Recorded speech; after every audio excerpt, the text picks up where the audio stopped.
ہارون آباد assistant commissioner محمد طیب چودھری اور D S P اعجاز حسین کی سرپرستی اور ہاتف ویلفیئر سوسائٹی کے ممبران اور عہدیداران کے تعاون سے کمشنر آفس سے چوک فوارہ تک کورونا وائرس سے بچاؤ اور احتیاطی تدابیر کی آگاہی کے لیے ریلی کا انعقاد کیا گیا۔ آگاہی ریلی کے شرکاء نے ہاتھوں میں بینرز اور پلے کارڈز اٹھا رکھے تھے جس پر کورونا وائرس سے بچاؤ اور احتیاطی تدابیر کے حوالے سے نعرے درج تھے۔ اس موقع پر اسسٹنٹ کمشنر محمد طیب چودھری اور ڈی ایس پی اعجاز حسین کا کہنا تھا کہ گھر سے نکلتے اور داخل ہوتے وقت ہاتھوں کو واش کرنا اپنا معمول بنا لیں اور جہاں پر عوام کا مجموعہ ہو وہاں جانے سے گریز کریں۔ جس کو بھی نزلہ زکام یا بخار ہے تو اس کو فوراً THQ اسپتال ہارون آباد میں چیک اپ کے لیے منتقل کریں اور جو باہر سے آئے ہوئے افراد ہیں خاص طور پر ایران سے ان سے ملنے میں احتیاط کریں۔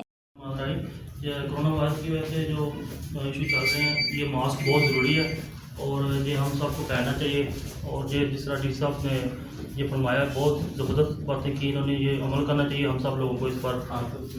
اور ہاتف سوسائٹی ماشاءاللہ بہت اچھا کام کر رہی ہے، انہوں نے جو ماسک لوگوں میں دیے ہیں اللہ پاک ان کو اور اجر دے اس طرح کام میں لگے اور ہم سب کو بڑھ چڑھ کے ان کے ساتھ حصہ لینے کی۔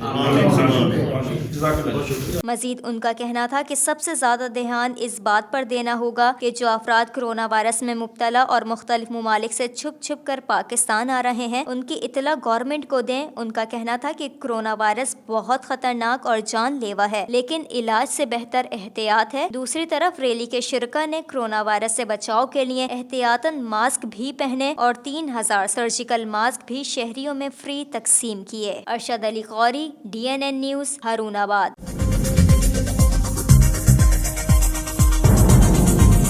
نیوز سے اپ ڈیٹ رہنے کے لیے ہمارے چینل کو سبسکرائب کریں اور بیل آئیکن پر کلک کریں۔